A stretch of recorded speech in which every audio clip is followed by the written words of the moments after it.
It's BlackBerry Today, episode number 22, a special edition, a special guest, and a little bit of special behavior from all of us. This episode brought to you by Flip for Mac. Check out Telestream and our link in the show notes. Well, I don't know if you were sending a tweet first, because the tweeting seems to be your primary objective. You're already recording. Of course I am. Welcome, everybody. It is BlackBerry Today, episode number 22. Different setup. We are live in Spike Studios. We've been moving things around. Oh, wait. I didn't. Hold on. Wait, first. Okay.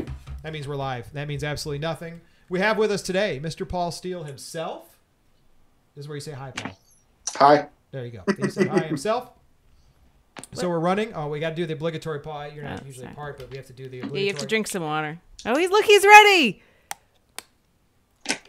How we start every episode. So this one's a special edition. Not only are we here, I'll move the water out of the way. Not only are we here in the studios live, but we're also going to talk more about BlackBerry 10. We're going to talk about some tools that came out that we brought Paul in for. Also some opinions about the BlackBerry 10 stuff. So let's get right to it. The last episode did very well. People enjoyed the hands-on that we did. We had a device ready to go that we gave a good demo, I think, walk through. And we found out about the apps. They told us a little bit about them. There's going to be a few native apps, right? Yes. Skype. Mm-hmm. Kindle. Mm-hmm. What else? Right. Yeah, there you go. Paul, any other apps that you know of that were going to be native? That will be native? That are already loaded. I'm sorry, you hit the ones that I was going to say. That's because that's the list that everybody No, knows. you said Box, too, didn't you say? Oh, Dropbox. Well, wasn't Dropbox? No, Dropbox is... Now, here's the thing. They said that Dropbox, Box, and Evernote will be an integrated part of the OS, not an app. Ah, okay. So that was same as Kindle and Skype, right? Integrated part of the OS.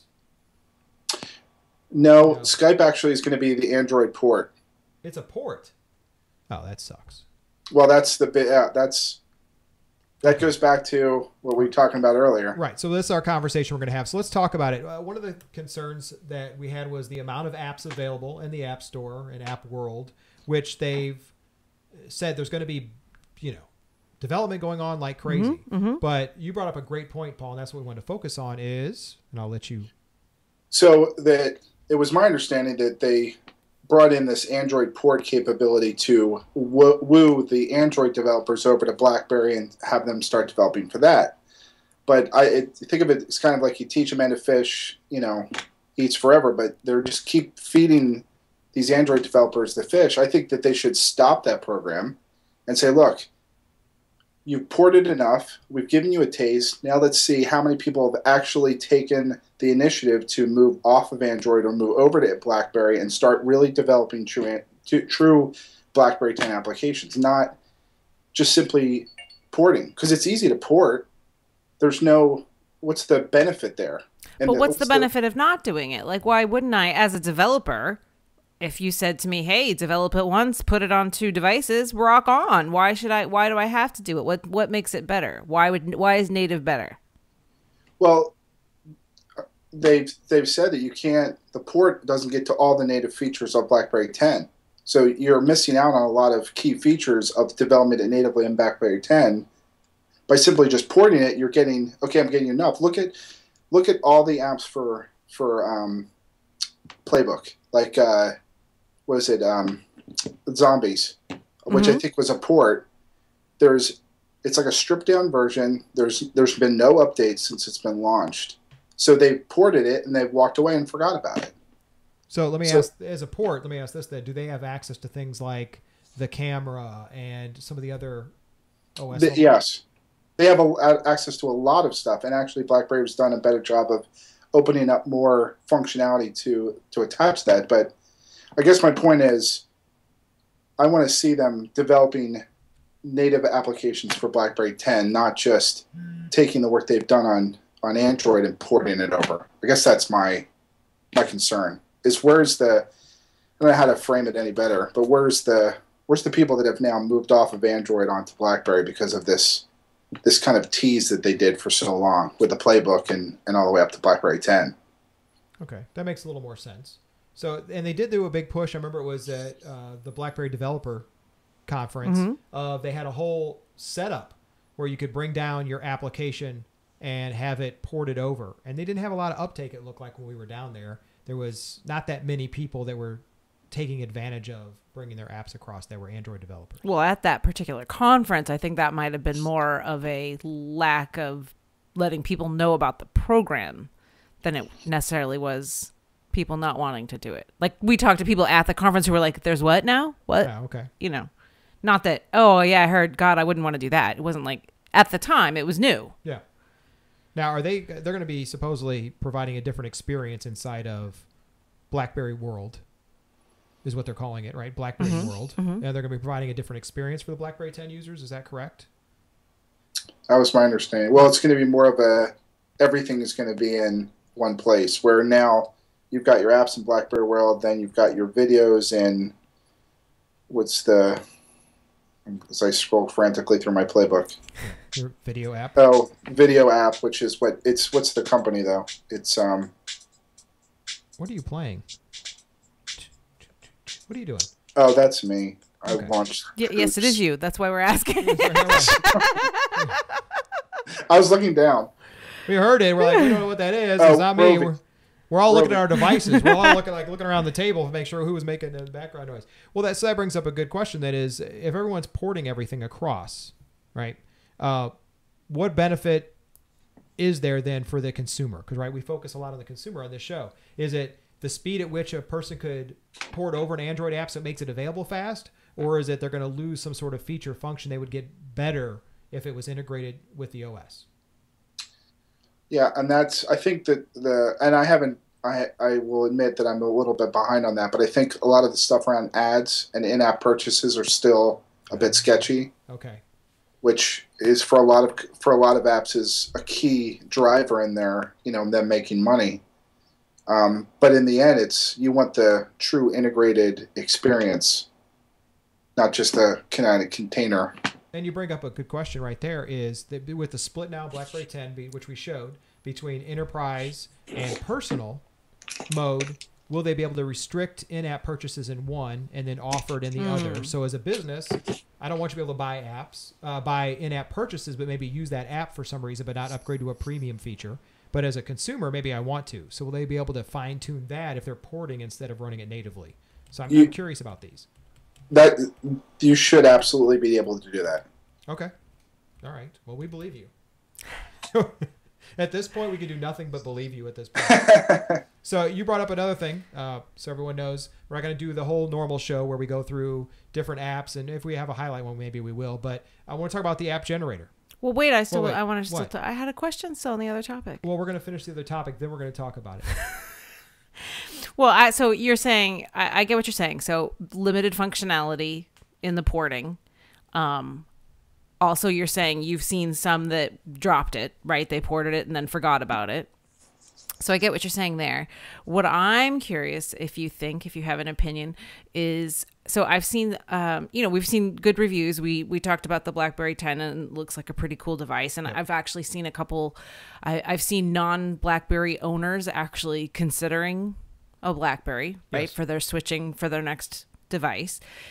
Do you think that that's enough that developers would look at it again and say, well, gee, maybe I should develop directly for it? Well, or just because they can just do it for Android and port it, then forget it. They won't even worry about it. That's my concern. I mean, I think it gets down to the chicken and egg where these guys are saying, well, I'm going to wait until BlackBerry becomes successful. But BlackBerry's hoping, well, we need the apps to be successful. We can't become successful until we have apps. Yeah. Which I think that's why I think you're seeing a lot of, like, they did a frantic, like, here's all the popular apps. Mm-hmm. But I think I think for everybody, maybe me especially, but I don't know. What about, like, the stuff that, look at the market. The market launches on iOS, then Android, and then they wait and see what's the third one if there's an option. Well, if that's what is that enough mindset to change their mind to say, okay, I'm going to do iOS and then BlackBerry, or BlackBerry and then Android? They're going to do iOS and Android, and then they're going to say, well, if it's enough, I'll just port it, and that'll satisfy the BlackBerry customers. But you've not drawn any developers over. Mm-hmm. You're not drawing the developers to the platform, which I think is the primary reason that program was launched. So I almost wanted them to do it for like a year or so, get everybody kind of excited about it, and they should really do it. They should have done it now for BlackBerry 10 and get everybody excited, and then say, okay, come 2013 or the end of 2013, the program stops. Mm-hmm. And, and then because you've got enough of a taste in, and look at you've said it on your program enough times, and I've heard it from other people. Developers making more money in BlackBerry App World than anywhere else. Right. So there's reason to go there, but is it enough? Right. So now my next question segues into what you were going to say. Before you do that, now I have a question. Because they're making more money, is it because of the limited amount of apps isn't diluting the economics of it? Meaning, if I'm a developer of an app, there may be only one or two of us that build that type of app, so I'm going to make more money based upon the number of users on BlackBerry versus in iOS, where there may be 15 to 20 different variations of the same app, so it dilutes the people buying. Yeah. Yeah. Well, not only that, but we do agree, I think all three of us agree, that BlackBerry apps tend to be more expensive. It's true. So it's true. And what cut do they take? Does any do you know? I don't know. I don't know either. But what do they take at iOS? 30%, right? I think it's 30%. So either way, if they are more expensive apps and there are fewer apps, but I am finding most everything I need. There's a few things of games and fun that you don't get, but everything else seems to be there. But with the porting from Android, it really opens the doors on the BlackBerry 10 though to have all the apps you need. Right. Yeah. And I think the other thing too, and especially for me, and I'm sorry to interrupt you there, but especially for me, like exactly what we're going to do at South by Southwest. We're going to kind of experience all these launching new apps. And look at our list. None of them are launching on BlackBerry. So if I'm making the decision to stay on iOS or go to BlackBerry, but that is something of importance to me, like I want to experience the new apps, how can I honestly move to BlackBerry? Because my friends will say, "Oh, did you get this new app?" No. Right. Gotcha. That's what I'm hoping. That's what I was hoping that program would do, is get the excitement to move over. Gotcha.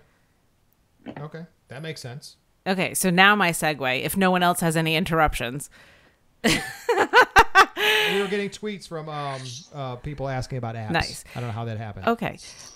So I'll check it in a minute. So what I was going to say is now we have BlackBerry 10, nice upgraded device.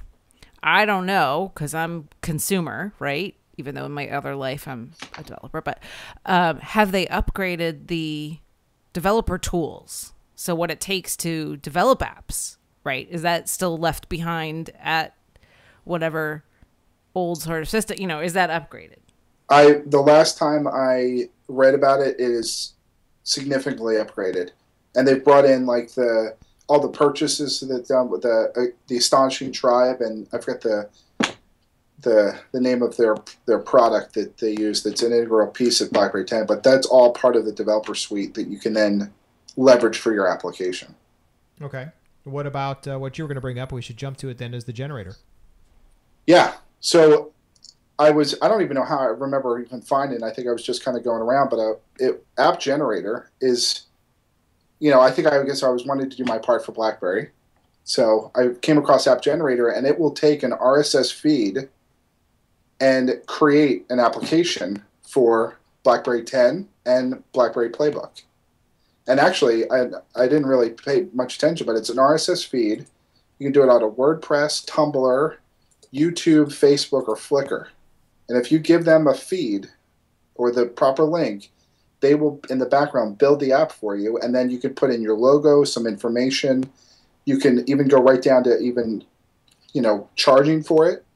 And it's very simple, very easy, and I'm surprised that I'm sure there was a lot of people I think that have done it, but it was very easy to do, and it looks really nice on the Playbook. I have it on my app on the Playbook. The only thing I think I'm frustrated with is if it's a video, it doesn't show a picture; it just shows the play button. Gotcha.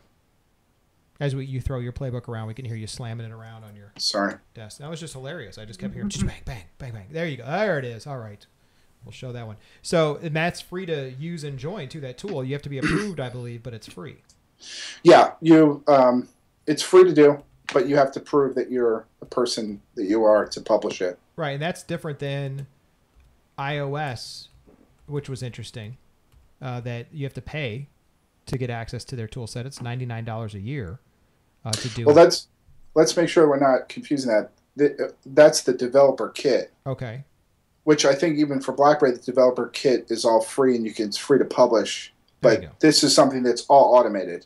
There's no actual development you have to do. Nice. So this is like that. You used a tool similar for Android, right? Yes. I think it's like similar to that. Okay. The one that built the bar files and everything else that I was using to publish some of the stuff. No, that's not what I meant. It doesn't matter. At this point, it doesn't matter. Okay. It doesn't matter. So what else do we have? Anything else? Does anybody have a hot tip? We're going to keep this one. It's a special edition. Do we have any cool app or anything we want to talk about? Oh, they did upgrade what was the AppWorld, which is now BlackBerry World on your device. They did an upgrade for that. We should point that out. What else? Anybody else have anything cool? Well, I did send out a tweet if anyone is interested. It's a long URL. I guess check our Twitter stream, but they have the availability by carrier for the BlackBerry 10. That was very nice. So yeah, availability by carrier is good, so you can know who's getting it when and when they have it. That's an awesome one. I'm trying to think if I loaded anything else cool that was an app recently. I'm scrolling down. We've covered most of these. Anything else from you there? I won the Super Bowl in Madden 12. Well, as you can see, the show just went downhill from there. I've gone back in. Interesting, so we should bring this up. I've gone back into BlackBerry World. One of the things we always get curious about is what's available. You know, you have the Shazams, the Pandoras, and the music stuff. So there's a bunch of those. TuneIn Radio is on BlackBerry. I don't know how long it's been there, but it's really popular right now on iOS and on Android for streaming internet radio. And that is now available in BlackBerry. I don't know how long it's been there. I'm not even going to guess, but it's been downloaded. It's been rated 14,000 times. Here we go. Oh, it's been out for a year and a half or so, at least. They've had a BlackBerry app. I didn't even know it existed there. But I heard about it now more recently through the other providers. I should say providers, OSs that are out there. It's become very popular for streaming internet radio. So if you're looking for something there, it's called TuneIn. And then lastly, you know what, Paul, you've had experience with this. We're going to put you on the spot. BlackBerry Travel. Yes. I'm going to put you on the spot. Can you tell us about BlackBerry Travel? Only because you've used it before. Oh, yes. Oh, yes. And it's actually a product of, and I can't remember the... It's from Research in Motion. No, but it's... BlackBerry. My device is already over there. That's what it says in AppWorld. She said BlackBerry, but not in AppWorld. It actually says, BlackBerry World, it says Research in Motion Limited. It's got 4,000 reviews, basically. It's got it's 4 stars out of 5. And the last update, though, unfortunately, was 2 years ago. Perfect. That's another thing, real quick. Wait a minute. The lack of updates, of updating of apps that are already out there are very depressing of how often they update inside of BlackBerry World. What I was saying, it actually is it's a WorldMate product. Ah, WorldMate. Just brought the right to WorldMate and rebranded it BlackBerry. I had no idea. Because you could, within WorldMate, you could port your WorldMate account to BlackBerry Travel. Okay. But the difference is BlackBerry Travel is free. WorldMate, you have to pay for to get all the stuff that you're getting for free in travel. Huh. Nice. Nice. Very nice. I should mention too, and I do have an app actually. Go for it. I don't know if you use if you've heard of Waze. Oh, well, of course. What are you gonna wait on BlackBerry? They're in limited beta on BlackBerry. So if you go to their website, you Okay. can download the Waze beta for BlackBerry, and actually it's pretty nice. Now, for those not familiar with Waze, I did write an article on it. One of the things they had a problem. Do you have to use your Facebook to log into it now? I don't think so. Okay, because that's a problem they were having, is they were forcing people for login stuff and associating accounts. But it is a navigation application, a little more fun, but it also shows you traffic, areas that may have police presence, accidents. It'll help you with routing. But it's a fun way, and you can earn points. You can be anonymous, or you can show up on the map. But it's a fun... Oh, that's what they changed, too, is you can only see your Facebook friends or stuff, not even people who want to be public. But it's actually just a navigation system with really good navigation and routing alternatives that also shows you a lot of things about traffic hazards and accidents and police presence and everything else all in one interface. It's WAZE, right? Yeah, so I found it on their website that you can download the BlackBerry beta. Okay. Waze.com/BlackBerry, maybe? BB. Never mind. That'd be too easy. We'll take a look and we'll find it. We'll put it in the show notes for everybody that wants to go. So, Mr. Steele, tell them where to find you. LifeOnMobile. LifeOnMobile. And everything for us, it's real easy to do. It's 443 BB Today. You can call me 443-BToday. You can send us a tweet at BBToday. You can email us at bbtoday@spikestudio.com. You can send us what else? Did I miss anything? Like our Facebook, Spike Studio, and YouTube. If you're watching this live, go to GetGlue, and put that you watch BlackBerry Today. It's amazing how many people watch this show and go to GetGlue and say they're watching it. Join your friends. And There's I think not one for recording it. What did you say? I was going to check into that. I'm recording it. Yeah, you can do that if you want right now. You're slick. You know what? I need to do that too right now. Recording BlackBerry Day. Everybody, that is BlackBerry Day episode number 22, special edition, all about BlackBerry 10 apps, the builder, the generator. We want to thank Mr. Paul Steel for joining us from his remote home office with, standing desk. We should point that out because that's pretty awesome. Well, they'll know, but while you guys were looking down, I actually ran over to my table to grab something, so I disappeared for a couple minutes. Oh, nice. Thanks. Perfect. We appreciate you leaving the camera. We appreciate that. That's awesome. Now, you know what? We'll highlight that spot while he's gone, while we were talking. We'll show you run away and checking your brisket in the oven. Everybody, thank you very much for watching episode 22, and we will see you later. Bye. Bye.